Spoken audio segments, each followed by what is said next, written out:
Thank you again for inviting me and welcome to all of you to this webinar on community service learning.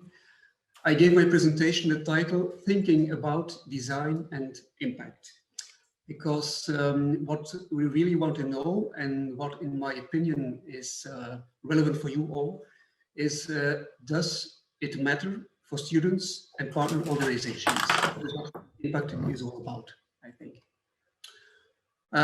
We did not invent community service learning at Ghent University. I will elaborate on that later on. So we started some 7 years ago with CSL.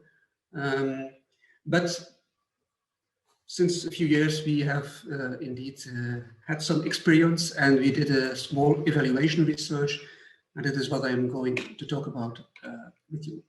So this is the structure of my presentation. I have 4 topics. The first question I would like to address is why you should consider community service learning.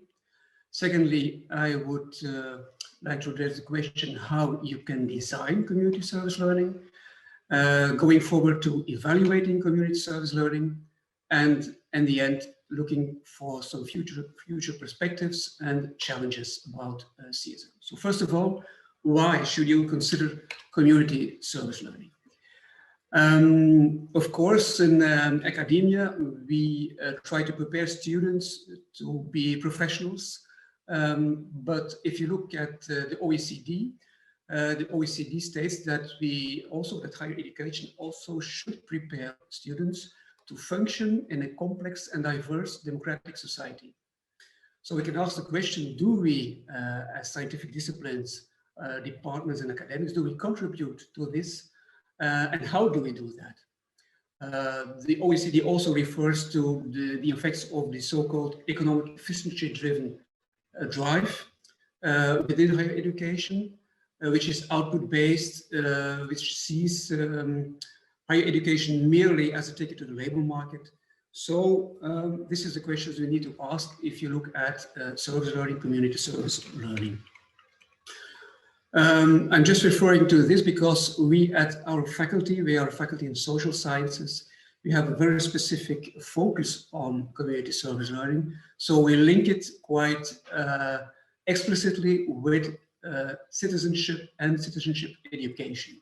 So this is why I'm referring to this framework, the OECD framework, the global competence framework of OECD.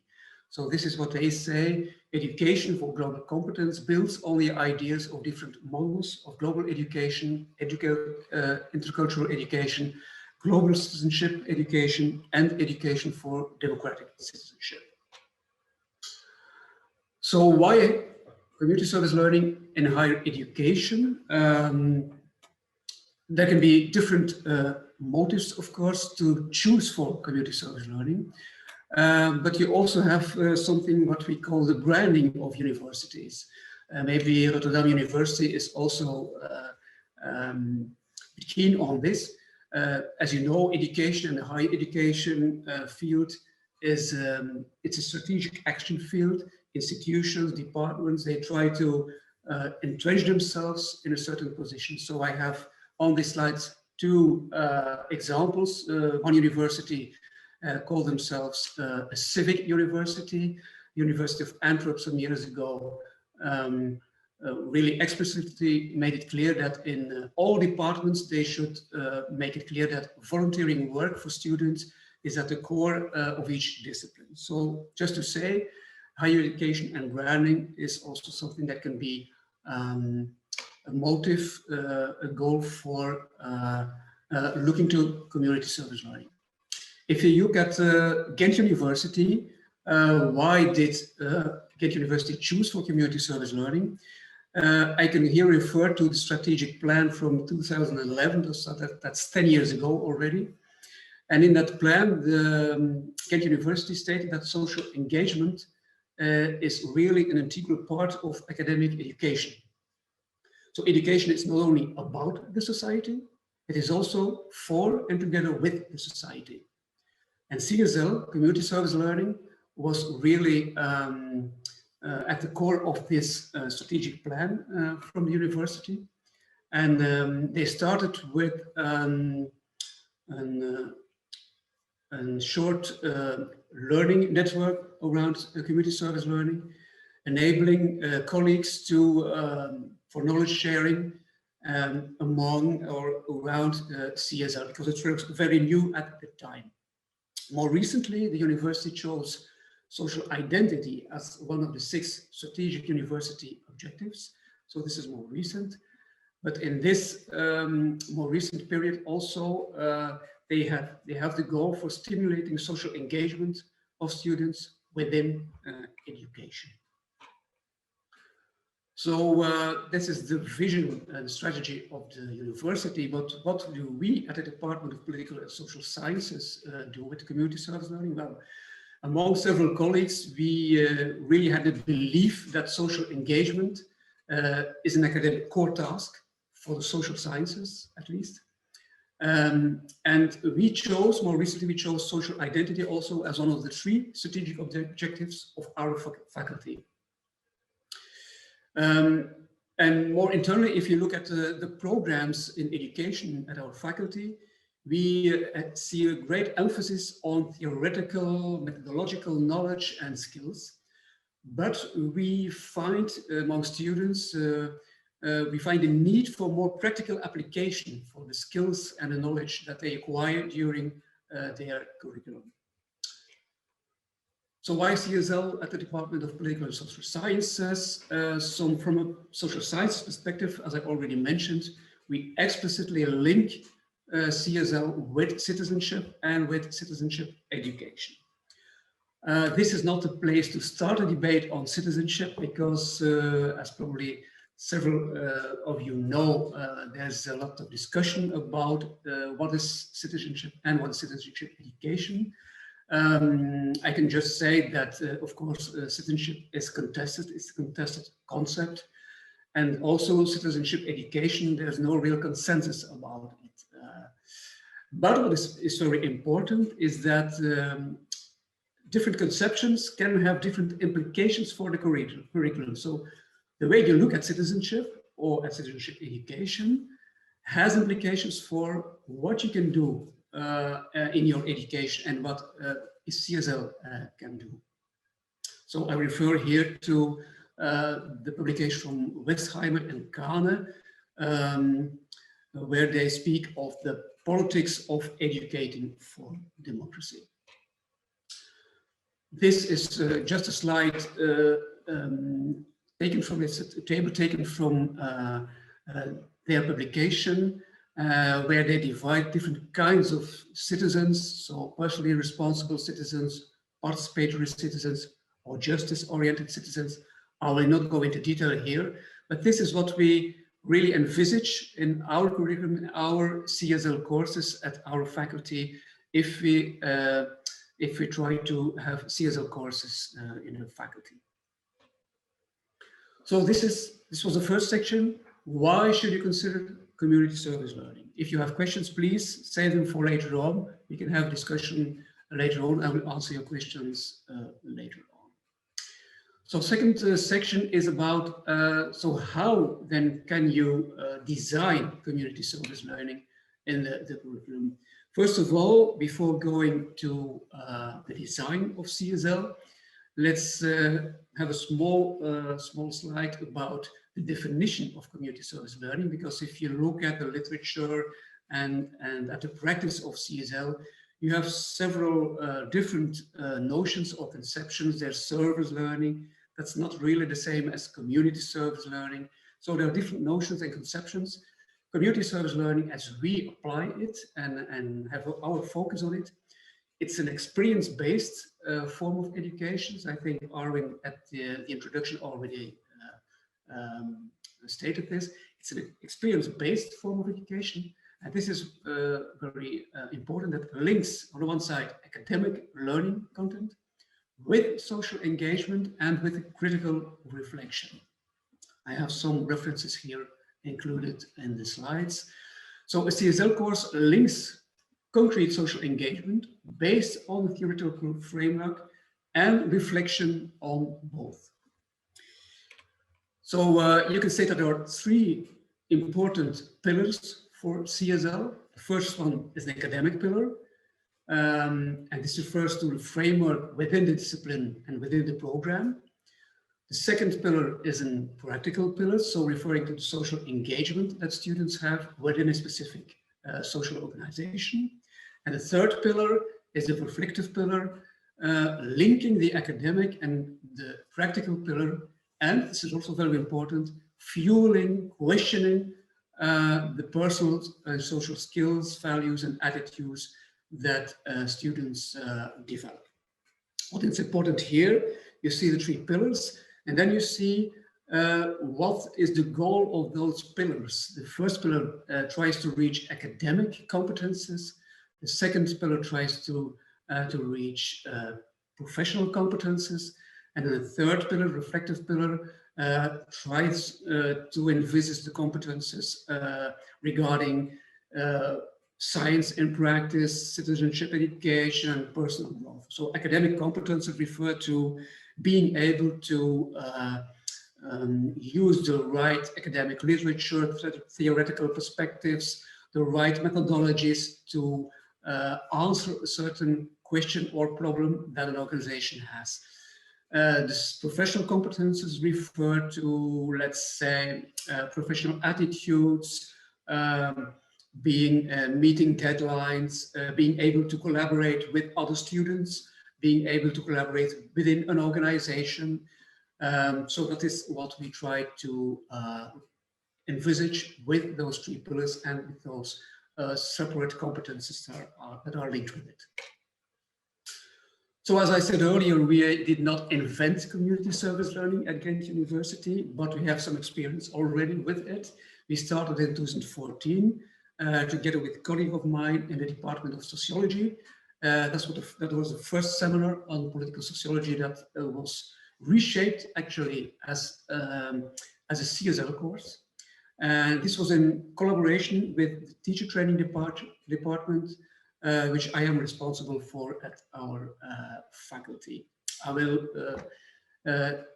talk about this somewhat later on. So at present, we have 4 courses in 3 departments at master's level. So in the Department of Sociology, different courses in the Department of Political Science and in the Department of Communication Science. At present, we also have 2 new courses that will start next year. So this was also our strive. We wanted to get this disseminated within the department and also with other colleagues outside our faculty to go further with the experience of community service learning. So as I stated on the slides here, some courses are specific for 1 semester, other courses are evolved during 2 semesters, a whole academic year. Some have 5 credits, others have 7 credits. That depends on the course in question. So the teaching and training is actually based on the 3 pillars I mentioned earlier. So the theoretical pillar, academic pillar, the practical engagement, and the reflection. So the academic, first pillar, academic pillar, this refers to lectures that we really have on, for example, citizenship, government, and special seminars we have trying to link theory and practice, because it's not always quite clear for students how they can link the theoretical conceptions that they have with the practical or the social problem that organizations struggle with. So this is an example of problem-based learning that we engage in.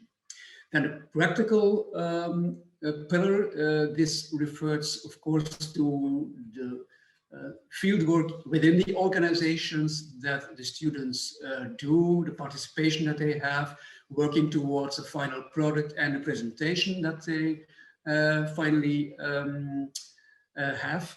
And the third pillar that we base on, that is the reflective pillar. There we have really a collaboration with the student teacher training department, where students of the teacher training department really help to reflect with these master students in the different departments. So they have a lecture on reflection, different reflection sessions, and then the students develop really a portfolio consisting of a logbook, preparation of the meetings, and the final product and presentation. So just looking at the practical pillar, as I said before, this is the fieldwork within the organization. I will talk about concrete organizations and the questions that they have later on. Sometimes this is desk work, and due to COVID-19, of course, most courses, most organizations don't have the possibility to really accept the students within their organization. So this is particularly for this time with COVID-19 pandemic, that students really need to do some desk work, research work, instead of going within the organization. But normally, really, they do the field work within the organization. So the starting point is really the question, the problem of an organization has. But the goal is really knowledge sharing and reciprocity. So students need to define the assignment and the final product within the limits of the course that they have. Sometimes, most of the times actually, organizations have very large questions which are really not feasible within, let's say, the time course of one semester or even 2 semesters. So we had, for instance, one time, the Harbor Authority wanted to do very large stakeholder research, but this was really too large for students to do as fieldwork for the course. So they really need to define the assignment and the final product within the limits of the course and negotiate with the organization. What is the goal? What can they really do? And then there's the practical pillar, there's the added value as professionals. So students look at the practice from an academic perspective and then try to work with theoretical concepts, with the methodological skills that they have acquired, and they explore their role as professional in these organizations. I will not go into detail about the reflective pillar here. Just want to say that we, of course, use models, existing models, to work with structured reflection. There's not only reflection later on upon the action, but there is anticipatory reflection, there's reflection in action. So most of the time we use the reflection cycle of Korthagen. Sometimes we use the deal model that is more specifically equipped for CSO. So for those who want to look at this, there are some references here mentioned in the slides. As I said earlier, we have a wide range of partner organizations we work together with. You see some of the logos here on these slides. These are just some examples. And just to give some examples here, there were some organizations or projects on citizen participation, the International Relations Office of the Regional Authority. There were projects around community currency for a non-profit organization, projects on social movement on the impact of mining. There was some work done on volunteering coordination.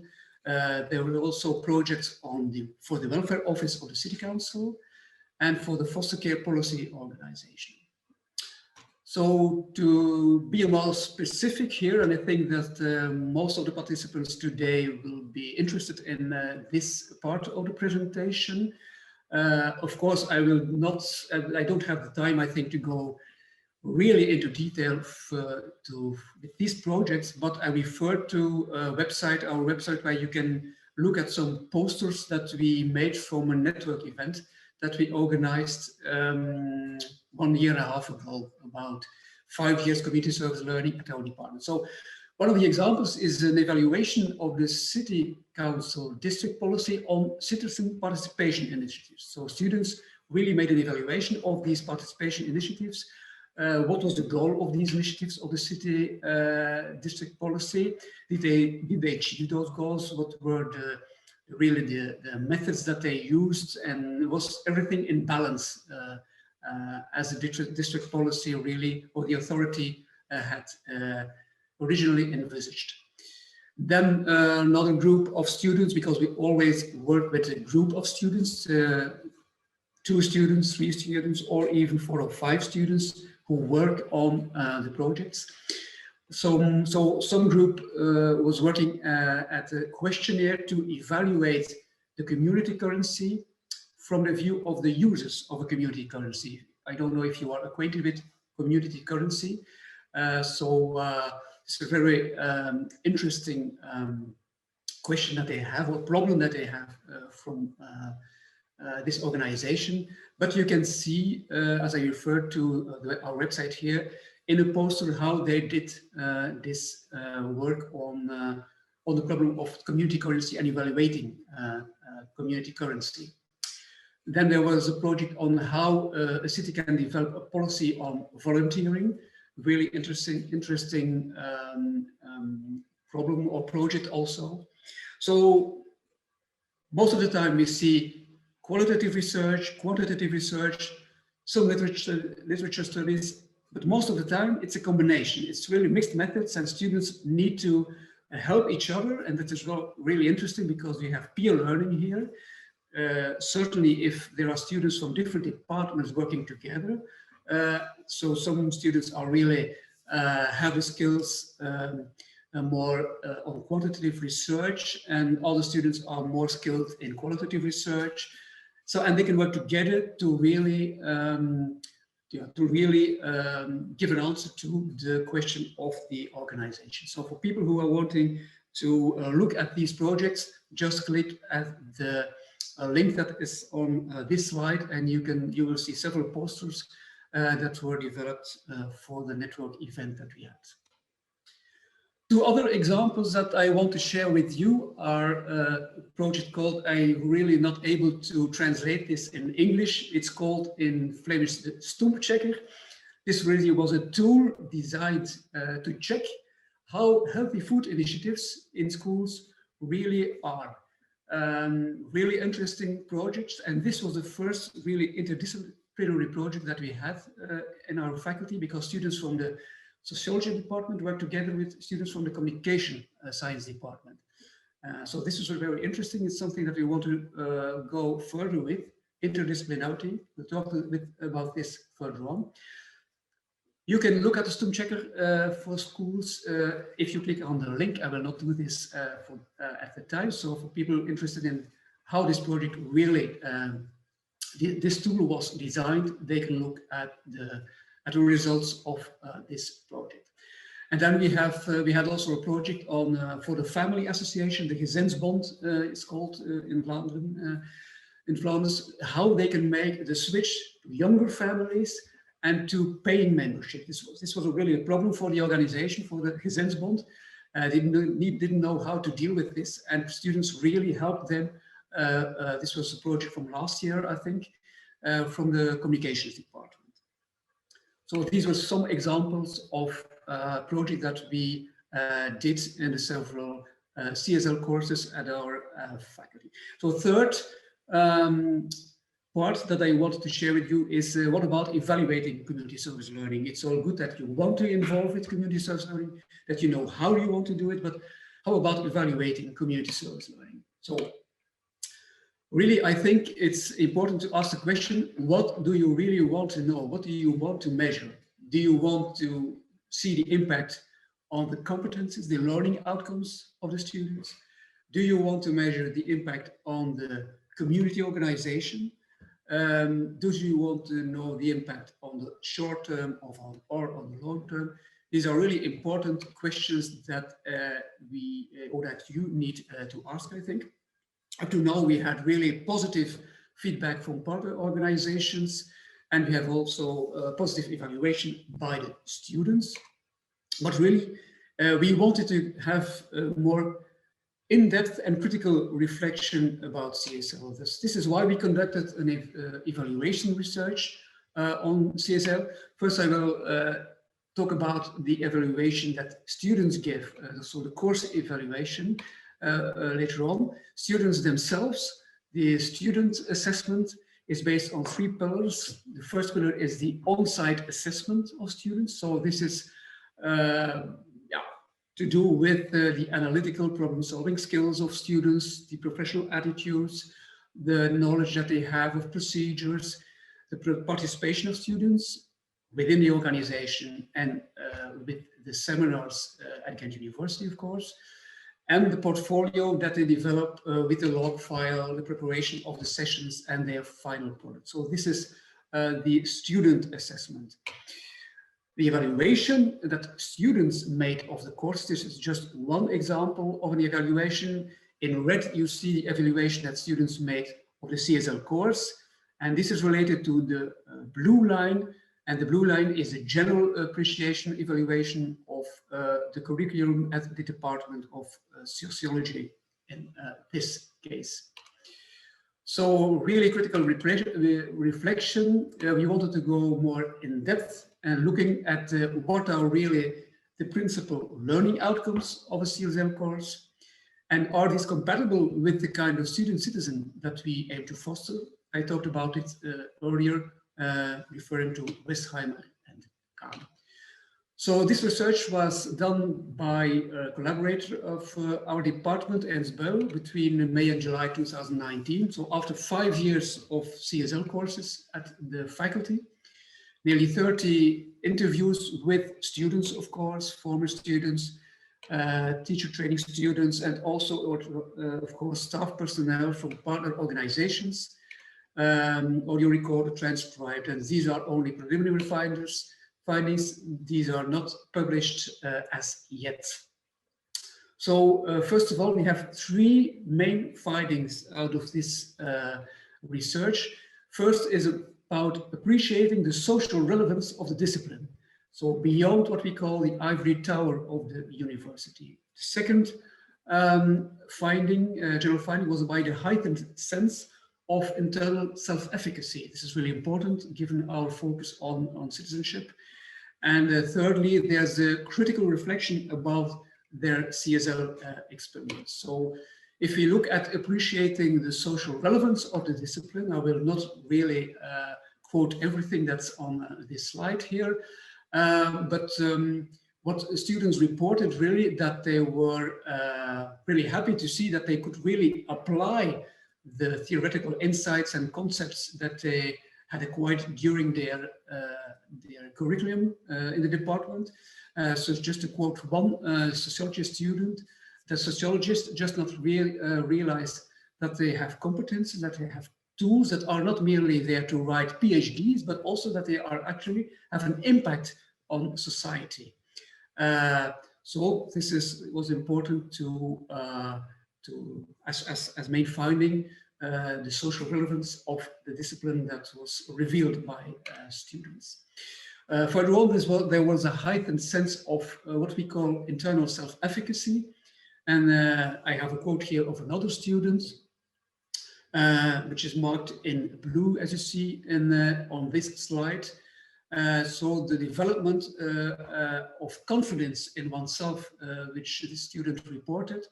Yes, I can do this, and I can do this within a limited amount of time. This is one of the things they need to learn.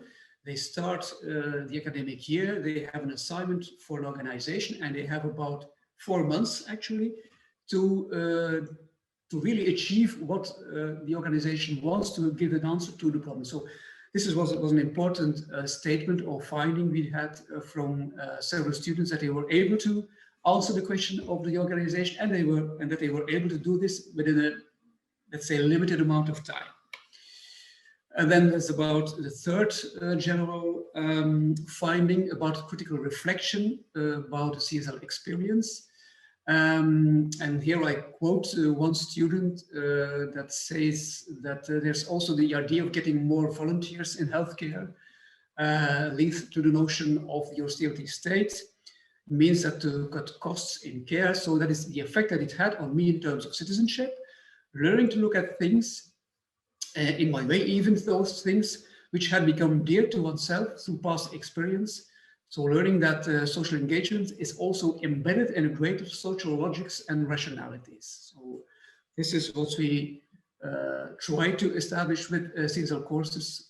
Be critical about yourself, about the knowledge and the skills that you acquire during the curriculum.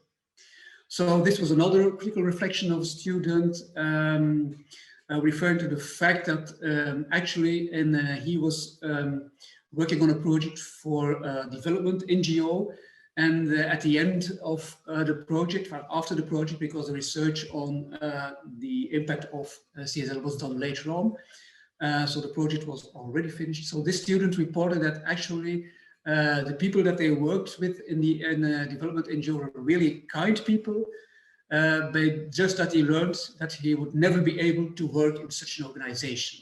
That was something that the student learned. So, okay, that can be another kind of personal growth that you have for students.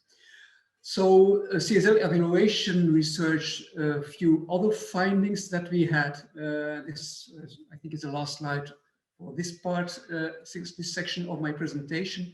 So the view of the partners or organizations were really aligned with those of the students, particularly where the reported sense of self-efficacy was reported. So the process of conducting research for an organization was really seen as a learning experience in itself. And then reflection was deemed relevant, but, and this is also looking critical at our own experience, reflection always is something a bit difficult. Some students sometimes see reflection as a bit artificial because we really have different reflection sessions. It's only about at the end of the project that they really see the benefits of reflecting along the development of the project that they work on. So sometimes they feel that it's really a bit artificial, but you need to really embed reflection in the CSL course. But how you do that, that is kind of a troublesome aspect of community service learning that needs attention also from teachers that are responsible for the CSL course. So the last section I want to talk with you about handles the future perspectives and some challenges that we see. First of them is what I earlier said about interdisciplinarity. We really have the intention to form a team of students from the different departments at our faculty. So let's say that sociology students, political science students and communication science students go to an organization to solve the problem or to give an answer to their questions. But the question is our academic interest really matched by an interest of the organization to have a team with different, let's say, different skills and knowledges or different expertise. But we already had some limited experience with this, and this was a very nice experience with the Stoomchecker I already talked about. So we will further develop this interdisciplinarity in our faculty. Further on, it must be said for people like you who are maybe envisaging also starting with CSL, it's a really labor-intensive teaching method, CSL. It requires a lot from the students, but also a lot from the teachers. So the question here, up to now, we only have limited student groups, up to, let's say, 30, 40 students for each course.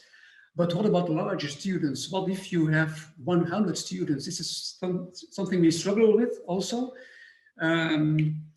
Then there's the teaching methods. Of course, teaching methods are not neutral, as I talked earlier about citizenship and citizenship education, referring to, let's say, youth actions for climate change. What, for example, does citizenship mean for a pharmacist or for a computer scientist? And what does this mean for the design of a CSL course that is not in the social sciences, but that is really in a really quite different discipline or department? But a really interesting question, I think. Further Perspectives or challenges. So we really stated a significant learning effect. I refer to our research and the course evaluation that we had. However, we must be aware of the possible self-selection of students. We think that students might be already engaged and critical if they choose for this CSL course, and this raises the question: should CSL courses be elective or mandatory courses? In our case, we try, for the time being, you have a CSL course if you choose for a certain major in the master's degree in the different departments, but not everybody is really convinced that we should make it mandatory. For example, the course that I am giving myself in the political science department, this is an elective course, so not all the students really have this CSL course. Only a limited amount of students choose to follow this CSL course. So self-selection of students is something to look at. We also had an unequal level of critical reflection of students upon their CSL experience. So the question here raises if all students should be aware of the politics, or should be made aware of the politics of citizenship education. And I refer to the same question that I made earlier: what about a pharmacist or computer scientist that can do a very nice job for an organization, but does he has to be aware of the politics of citizenship education? Yes, if you ask me, but this is something you need to consider and need to be aware of. And finally, you have, I think, the risk of the instrumentalization of social engagement. Students really know that this is good for their CV, having a CSL course, like volunteering, for example. And of course, we have what I referred earlier to as the branding of universities or higher education departments.